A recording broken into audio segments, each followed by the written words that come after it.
ప్రపంచ యాత్రికుడు అన్వేష్ పై తెలంగాణ పోలీసులు కేసు నమోదు చేశారు. Telangana DGP Jitender, metro MD NVS Reddy, Santhi Kumari, దానా కిషోర్, వికాస్ రాజ్ పై అన్వేష్ ఆరోపణలు చేశాడు. హైదరాబాద్ మెట్రోలో బెట్టింగ్ యాప్లను ప్రచారం చేసి 300 కోట్లు కొట్టేశారంటూ అన్వేష్ వీడియో విడుదల చేశారు. ఎలాంటి ఆధారాలు లేకుండా తప్పుడు సమాచారం ప్రచారం చేశాడంటూ అన్వేష్ పై సైబర్ క్రైమ్ పోలీసులు కేసు నమోదు చేశారు. 300 కోట్ల రూపాయలు లంచం తీసుకొని 3 బెట్టింగ్ యాప్లను ప్రోత్సహించారని సీనియర్ అధికారుల పేర్లను అన్వేష్ వెల్లడించారు. ప్రపంచ యాత్రికుడు అన్వేష్ పై పలు సెక్షన్ల కింద కేసులు నమోదయ్యాయి. సైబరాబాద్ సైబర్ క్రైమ్ పోలీసులు ఈ విధంగా కేసు నమోదు చేశారు. డీజీపీ, మెట్రో ఎండీ ఎన్వీఎస్ రెడ్డితో పాటు మాజీ సీఎస్ శాంతికుమారి, ఐఏఎస్లపై బెట్టింగ్ యాప్ ప్రమోషన్స్ తో పాటు 300 కోట్ల రూపాయలు కొట్టేశారని అన్వేష్ వీడియో చేశాడు. తప్పుడు ప్రచారం చేస్తున్నారని కానిస్టేబుల్ ఫిర్యాదు చేశాడు. పోలీసులు అన్వేష్ పై సుమోటోగా కేసు నమోదు చేశారు.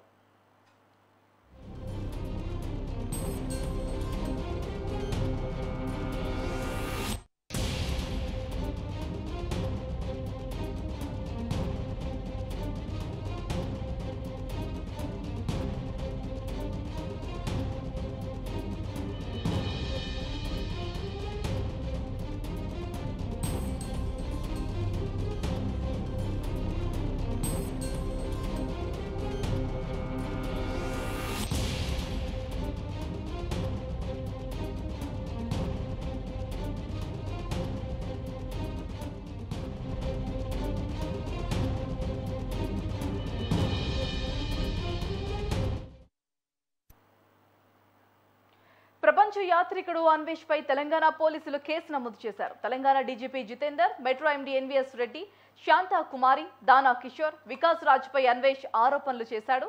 హైదరాబాద్ మెట్రోలో బెట్టింగ్ యాప్లను ప్రచారం చేసి 300 కోట్లు కొట్టేశారంటూ అన్వేష్ వీడియో విడుదల చేశారు. ఎలాంటి ఆధారాలు లేకుండా తప్పుడు ప్రచారం చేశాడంటూ అన్వేష్ పై సైబరాబాద్ పోలీసులు కేసు నమోదు చేశారు. 300 కోట్ల రూపాయలు లంచం తీసుకొని 3 బెట్టింగ్ యాప్లను ప్రోత్సహించారని సీనియర్ అధికారుల పేర్లను అన్వేష్ వెల్లడించారు. ప్రపంచ యాత్రికుడు అన్వేష్ పై పలు సెక్షన్ల కింద సైబరాబాద్ క్రైమ్ పోలీసులు కేసు నమోదు చేశారు. డీజీపీ, మెట్రో ఎండీ ఎన్వీఎస్ రెడ్డితో పాటు మాజీ సీఎస్ శాంతికుమారి, ఐఏఎస్లపై బెట్టింగ్ యాప్స్ ప్రమోషన్స్ తో 300 కోట్ల రూపాయలు కొట్టేశారని అన్వేష్ వీడియో రిలీజ్ చేశారు. అప్పుడు తప్పుడు ప్రచారం చేస్తున్నారని కానిస్టేబుల్ ఫిర్యాదు చేశాడు. పోలీసులు అన్వేష్ పై సుమోటోగా కేసు నమోదు చేశారు. Telangana Hyderabad metro scam DGP Jitender గారు నిజంగా పోలీసులకే హెడ్. తెలంగాణకి ఆయన ఆధ్వర్యంలో మిగిలిన 7 ఐఏఎస్ ఆఫీసర్లతో 300 కోట్లకు పైగా దోచేశారు. దీనికి అర్జెంటుగా సిబిఐ ఎంక్వైరీ పడాలంతే. ఎందుకంటే ఇక సీఎంలు అవన్నీ లెక్కలేదు, సిబిఐ రావాలి. ఆధారాలతో సహా చూపిస్తాను. ఇప్పుడు మీకు 50,000 కోట్ల స్కామ్ని మీకు వివరిస్తాను. 50,000 రూపాయలు కాదు, 50,000 కోట్లు జస్ట్ ఈ వారంలోనే తీసుకెళ్ళిపోయారు. ఆధారాలతో సహా చూపిస్తాను. ఒక్కసారి చూడండి. న్యూస్ ఛానళ్ళు దీని మీద మాట్లాడాలి. ఇలాంటి విషయాల మీద 50,000 కోట్లు, 50,000 రూపాయలు కాదు, మన మొత్తం దేశం సగం బడ్జెట్. రండి. First Hyderabad metro scam promote చేసింది అంటే 300 కోట్లు లంచం తీసుకొని వీళ్ళు ప్రమోట్ చేసింది. ఒకసారి చూడండి. ఫస్ట్ యాప్ పేరు వచ్చేసి ఫెయిర్ ప్లే, రెండో యాప్ పేరు వచ్చేసి 1xBet, మూడో యాప్ వచ్చేసి 777 జాక్. ఫస్ట్ పుట్టింది కైప్రస్ అనే కంట్రీలో, సైప్రస్ కంట్రీ ఎక్కడో ఉంది, అది ఎవరికీ తెలీదు. రెండో ఇది కొరసావా అనే కంట్రీలో పుట్టింది. ఇది ఎక్కడ పుట్టిందో తెలియదు, గూగుల్ ఇన్ఫర్మేషన్ కూడా అంటే అమ్మ అబ్బకి పుట్టింది. సో ఈ 3 ఐఏఎస్లు, ఐపీఎస్లు ఈ బెట్టింగ్ రైల్వే మీద ప్రమోట్ చేశారు. సార్ నాకు నేను అడుగుతున్నాను సార్, ఇప్పుడు మీకు ఆధారాలతో సహా చూపిస్తాను. ఒకసారి జాగ్రత్తగా, అంటే ఐఏఎస్లకి ఐపీఎస్లకి తెలియకపోతే ఇంకెవరికి తెలుస్తుంది, అందుకని నేను చెప్తాను, మీరు జాగ్రత్తగా వినండి. ఫస్ట్ ఈ ఫెయిర్ ప్లే గురించి మాట్లాడుకుందాం. ఇది సైప్రస్ కంట్రీలో పుట్టింది. వీళ్ళు ఏం చెప్తున్నారంటే మెట్రోలోనే, మీరు మెట్రో యాడ్ చూసుకుంటే ఆడండి గెలవండి అని పెద్ద పెద్ద సెలబ్రిటీలతో పాటు ఏది మెట్రో బయట ఇది ఉంటుంది, మెట్రో లోపల ఇది ఉంటుంది, మెట్రో బోర్డు మీద ఇది ఉంటుంది. చూసిన వాళ్ళందరికీ తెలుసు. గత 5 సంవత్సరాల నుంచి ప్రమోట్ చేస్తున్నారు. అమీర్పేట, దిల్సుఖ్ నగర్ స్టూడెంట్స్ అందరూ ముందు కాలేజీలకు వెళ్ళే ముందు వాడుకొని వెళ్ళాలన్నమాట. ఆరోగ్యానికి మంచిది, శక్తికి తృప్తికి నిర్వచనం. ఈ 3 బెట్టింగ్ యాప్లు ప్రమోట్ చేస్తుంది ఐఏఎస్లో, ఐపీఎస్. మన డీజీపీ జితేందర్ గారు నిజంగా పెద్ద ఆయన, మహానుభావుడు. ఒకసారి చూడండి సార్, ఒకసారి చూడండి. అయితే ఇప్పుడు ఇక్కడ కామెడీ, హైలైట్ కామెడీ ఏంటంటే దొంగ ఈయనే, డీజీపీ గారే. పోలీసు ఈయన డీజీపీ గారు. ఇంకెవరితో చెప్పుకుంటాం? రేవంత్ రెడ్డి గారితో చెప్పుకోవాలి. ఇంకా ఆగండి ఇంకా అసలైన మ్యాటర్ ఉంది. ఇప్పుడు ఈ ఫేర్ ప్లే అకౌంట్ ఏమంటున్నారు? మీరు చూడండి, బోర్డు మీద చూస్తున్నారు కదా, ఆడండి గెలవండి 300 రూపాయలు, ఏది 300% డిపాజిట్ చేస్తే ఇన్స్టెంట్ తక్షణంగా వచ్చేస్తుంది. అంటే నువ్వు 1,00,000 రూపాయలు పెడితే 4 లక్షలు వస్తుందని వాళ్ళు చెప్పట్లేదు, వీళ్ళు చెప్తున్నారు. ఈ ఐఏఎస్లో ఐపీఎస్లో చెప్తున్నారు, వీళ్ళే చెప్పాలి, ఎందుకంటే వీళ్ళే అప్రూవల్ చేశారు కాబట్టి.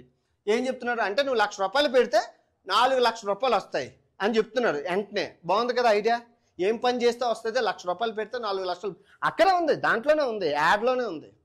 ఇప్పుడు నేనేమంటానంటే, సార్ ఐఏఎస్లు ఐపీఎస్లు పెద్దవాళ్ళు మీరంతా బాగా చదువుకొని కష్టపడి చదివి వచ్చారు. మన దేశం, భారతదేశం యొక్క బడ్జెట్ 10 లక్షల కోట్లు. నిర్మలా సీతారామన్ గారికి ఏం చెప్తారంటే, అంటే మీరు ఐఏఎస్లు ఐపీఎస్లు కదా, ఆమె సెంట్రల్ కదా, చెప్పండి అమ్మా అంత కష్టపడ్డం ఎందుకమ్మా, మా మెట్రో బెట్టింగ్ యాప్ ఉంది, ఆ బెట్టింగ్ యాప్లో పెడితే 10 లక్షల కోట్లు నువ్వు డిపాజిట్ చేస్తే నీకు 60 లక్షల కోట్లు అవుతుంది. 60 లక్షల కోట్లు అంటే అమెరికా బడ్జెట్ అమ్మా, ఇంకా పనే చెయ్యక్కర్లేదు, అందరూ హ్యాపీగా బతకచ్చు అని చెప్పండి సార్. సిగ్గుండాలి sir. First of all as a common యూట్యూబర్గా నాకు తెలిసినంత జ్ఞానం ఈ ఐఏఎస్లకి ఐపీఎస్లకి లేకపోవడం దేశం చాలా సిగ్గుచేటు. ఓకే, ఇది వీళ్ళు చెప్తున్నారు. ఓకే, ఇంకా ఈ ఫెయిర్ ప్లే గురించి ఇంకా ఉంది. ముంబై 2023లో కేసు ఫైల్ చేసి 300 కోట్లు దొబ్బేసింది. తర్వాత 2024లో చూస్తున్నారు కదా, వీళ్ళు ఐపీఎల్ స్ట్రీమింగ్ చేసి హవాలా చేశారని చెప్పి కేసు ఫైల్ అయింది. 2024 డిసెంబర్ అంటే మొన్న మొత్తం ప్రెస్కి నోట్ ఇచ్చారు, 319 కోట్లు సీజ్ చేశారు. ఇప్పుడు ముంబైలో సీజ్ చేసినప్పుడు హైదరాబాద్ మెట్రో మీద ఇది ఎలా వేస్తారు రోజును? ఇప్పుడు ఈ 3 బెట్టింగ్ యాప్లు జస్ట్ ఒక 4 రోజులు అయింది తీసేసి, స్టెక్కర్ తీసేసి 4 రోజుల వరకు ఉన్నది కదా. ఇప్పుడు అసలు స్కామ్ 13,000 కోట్లు నిన్న ఈ కంపెనీ తీసుకెళ్ళిపోయింది.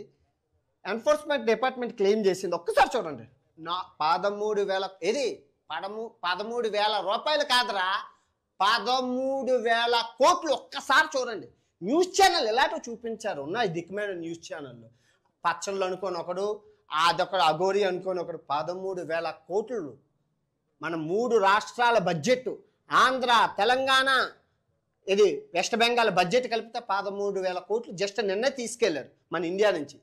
ఎన్ఫోర్స్మెంట్ డిపార్ట్మెంట్ ఒక క్లెయిమ్ చేసింది. ఆ ధన సహకరించింది ఎవడు? మన ఈ బెట్టింగ్ యాప్ కంపెనీ.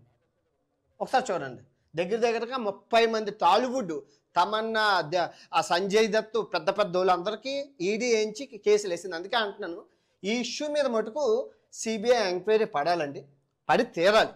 ఓకే, మీకు ఇప్పుడు అర్థమైంది కదా. ఇదొక్క కంపెనీ చేసింది 13,000 కోట్లు.